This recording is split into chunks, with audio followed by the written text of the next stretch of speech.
ওই ফারুক ভাব লইছস?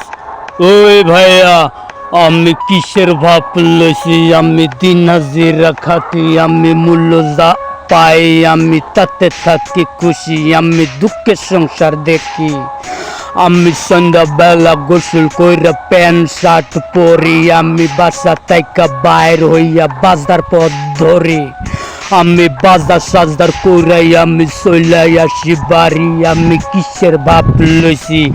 তোগুর আছে ধন, তোগুর নাই রে ওরে মন। তোগুর আছে ধন, তোগুর নাই রে ওরে মন। সারাদিন ঘুরা ফিরা দিন করিস মাটি, আর মানুষ দেখা পাইলে করিস টিটকারি। সারাদিন ঘুরা ফিরা দিন করিস মাটি, আর মানুষ দেখা পাইলে করিস টিটকারি। টিটকারি করা ওরে ভালো না, সময় আছে ভালো হইয়া যা। তা না হলে বাস খাবি টের পাবি না, তা না হলে বাস খাবি টের পাবি না।